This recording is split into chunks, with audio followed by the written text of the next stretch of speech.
I became a much better leader, a much better business owner, a much better partner, a much better friend, a much better man and human being in general, because I developed the capacity to love myself. What's up, guys? I'm Moreno, and today we'll talk about a topic that will probably make you squirm.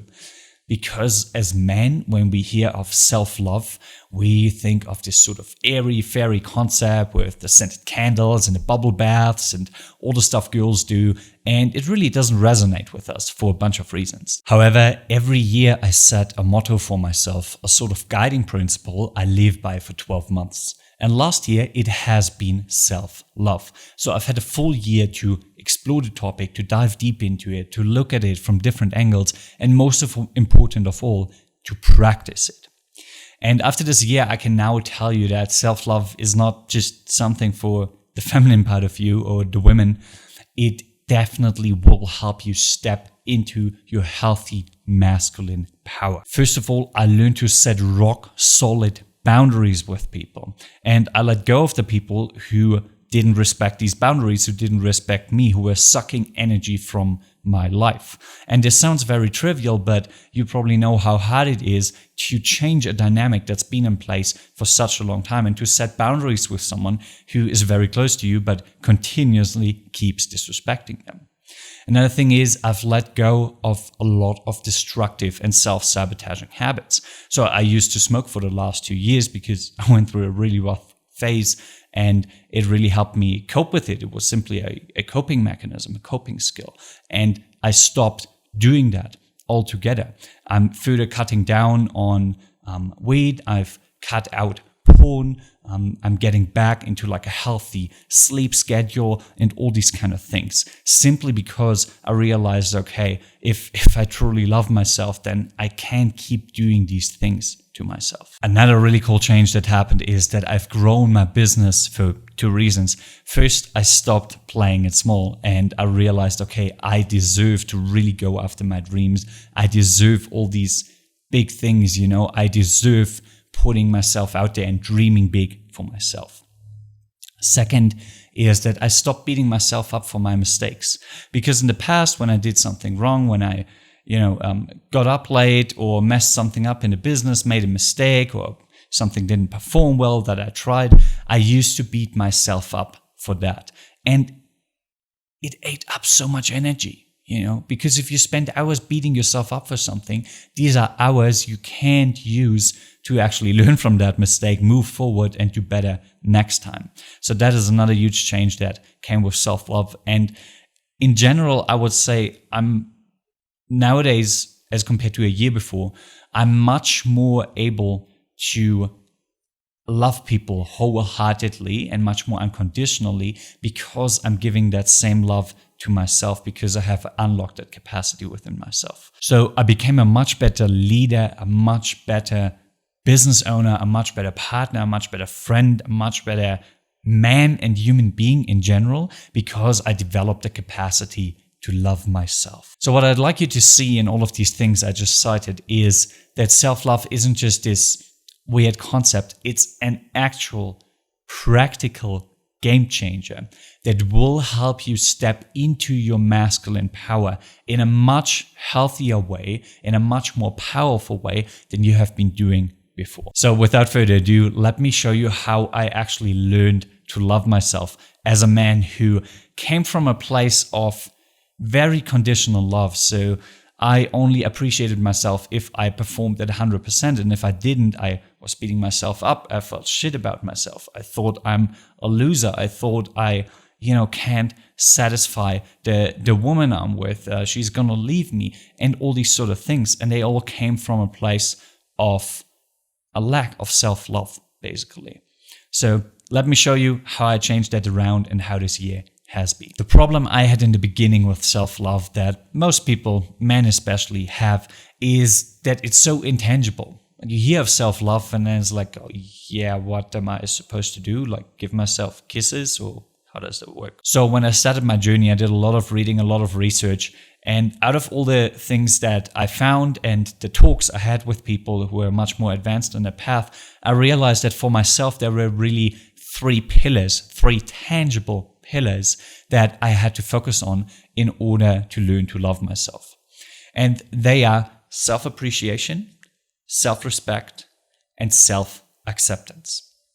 And you notice how all these are focused on yourself. The word self is in all of them. So they have nothing, zero, nada, niente, to do with your environment and what other people do to you. So that is a cool thing about it. The journey that I embarked on and that you can embark on, it's 100% up to you. So there's nothing that can hold you back from doing that. There's nothing that can hold you back from implementing these changes in your life. That's the good news. But the quote unquote bad news is that also nobody can do it for you. So you have to do it. You have to put in the work and you have to learn with these 3 pillars. But in the position I'm now, I can tell you it's 100% worth it. So if you look at these pillars one by one, I'd say that for most people, they actually have an increasing level of difficulty. The easiest thing for me was self-appreciation. What was a little harder was self-respect.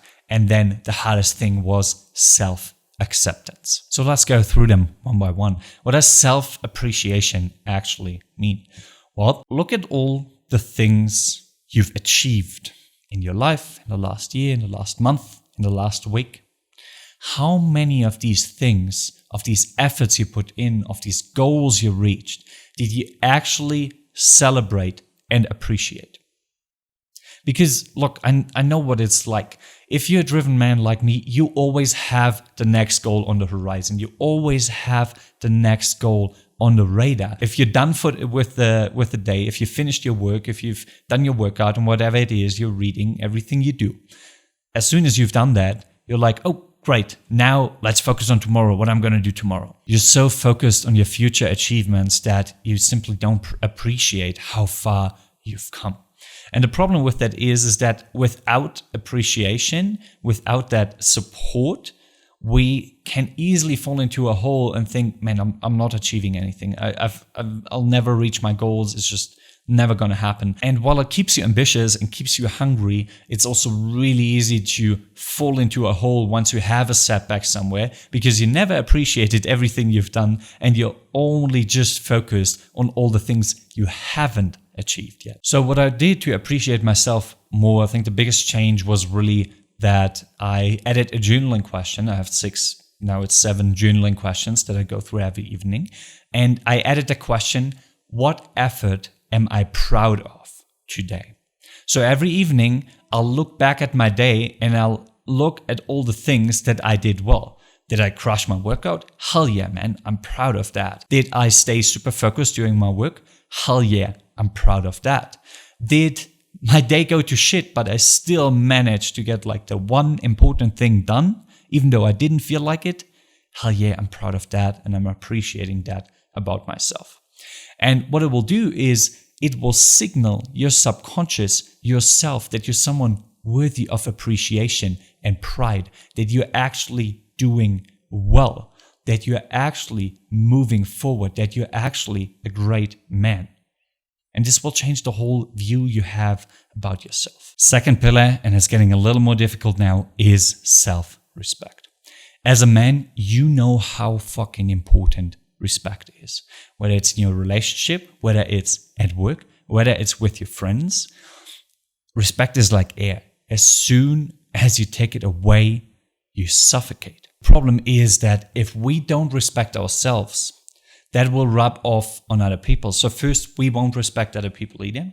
And second, they will not respect us because you teach people how to treat you by the way you treat yourself. So the first thing that I really recommend you to do is, and that's the biggest act of respect you can give yourself, is to keep the promises you give to yourself.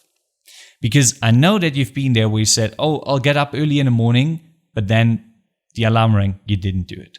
You said, oh, I'll go to the gym today. Time came, you didn't go. And so on and so forth.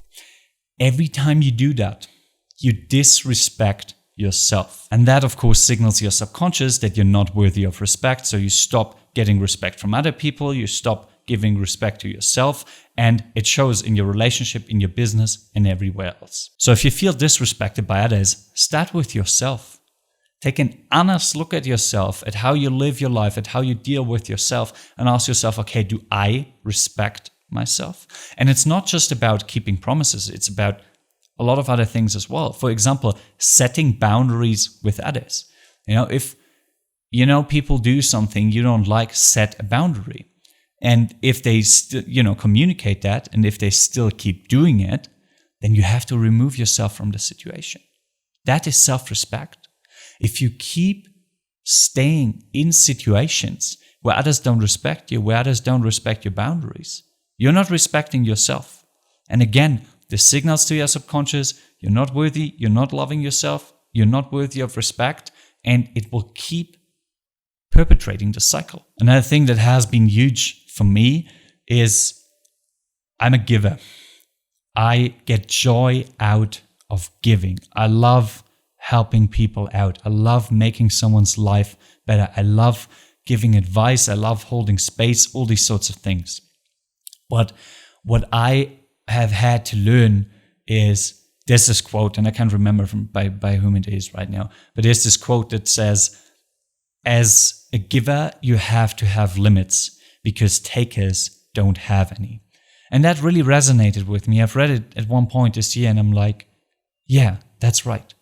So another form of self-respect for me is that I limit how much I give to people. So I really do give a lot, but if I notice people just take advantage of it and nothing ever comes back and there's no effort to reciprocate in a way, then I'm out.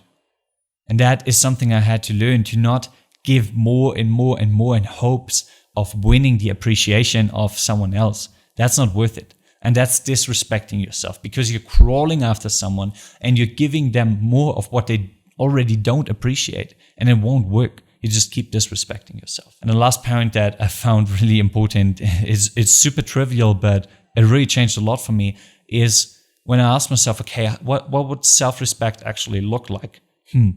First of all, I would probably go to bed at like a reasonable time and make sure I get good sleep. I would feed myself good food. I would look after my body, after my mental diet.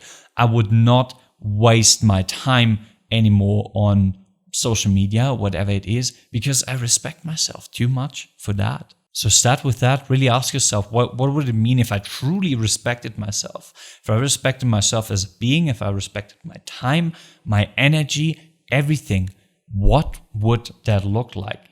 How would I live differently? The third pillar has been the most difficult for me to get into and to really understand and master, and it is self-acceptance.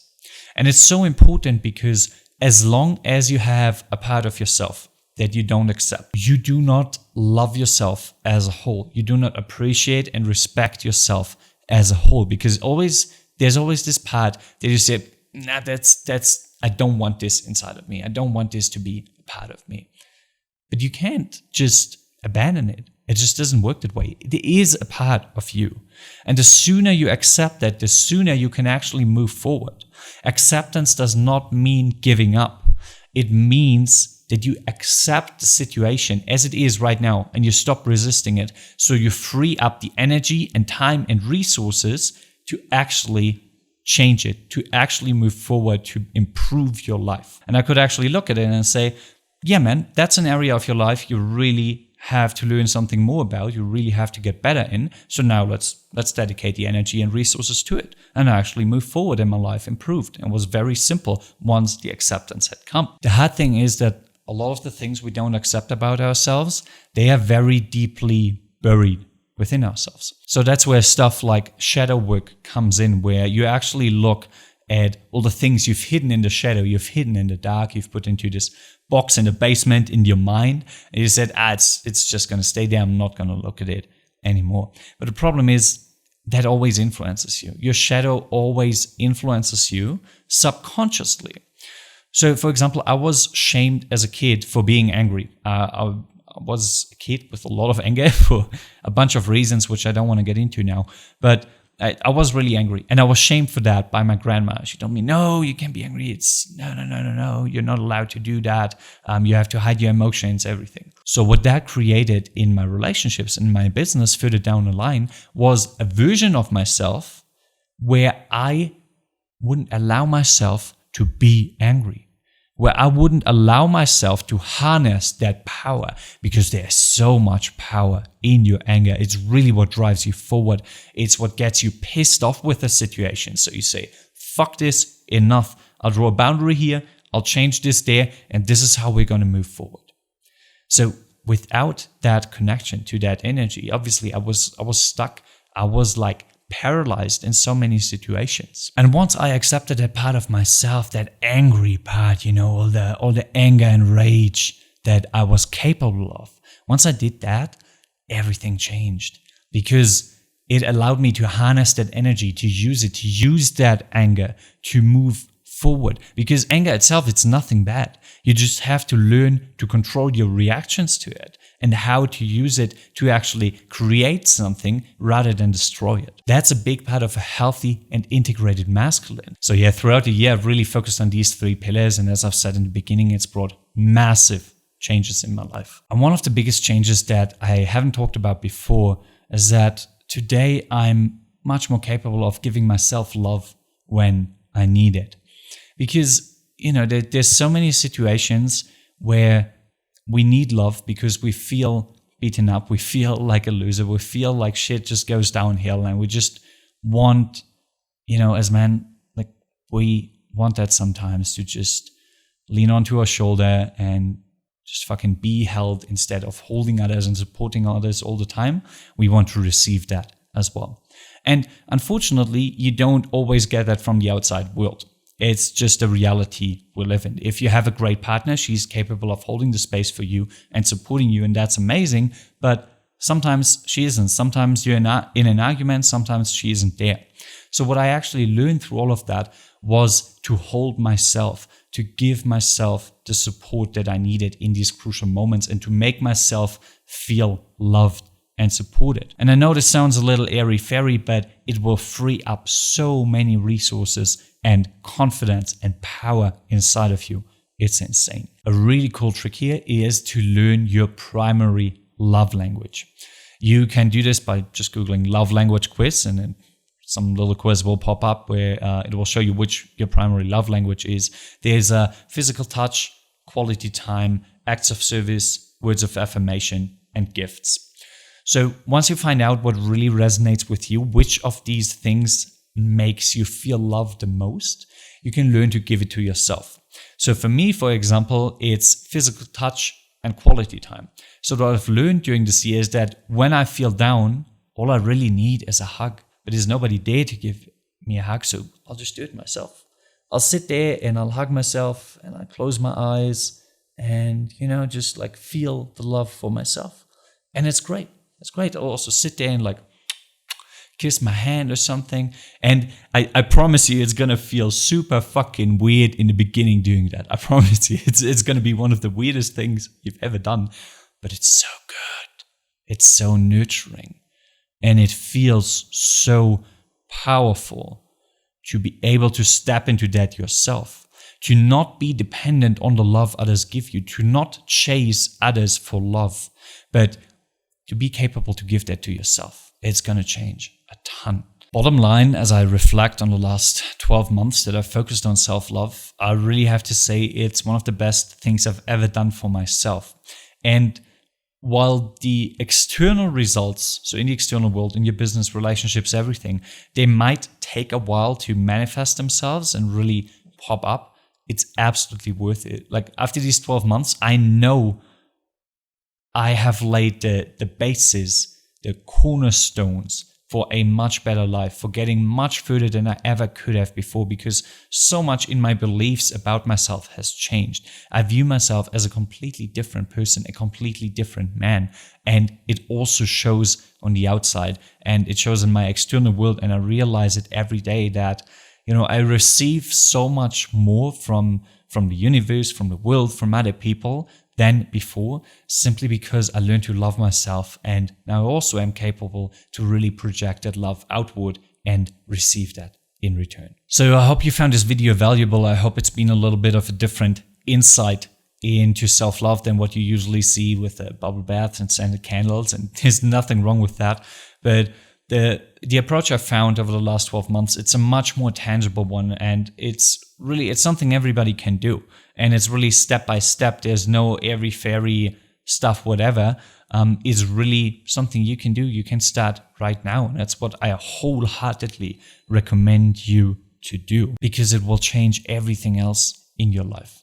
It is so groundbreaking. So I wish you all the best with that and give you much love, because we all need and deserve it. So if you found that video helpful, please hit that like, hit that subscribe, drop a comment. I'm really curious about your opinion, your experience with self-love, how you view it, especially as a man. I'm really interested in that. And if you say, hey, that's all fine and dandy and I understand it, but there still is this thing that keeps me stuck in my relationship or in my business, and I don't really know what it is, or I don't really know how to move past it, and I'd really like an outside perspective and some support with that, then you can apply for my premium one-on-one coaching. I'll take a look at your specific situation and help you figure out what exactly is holding you back and how you can move forward.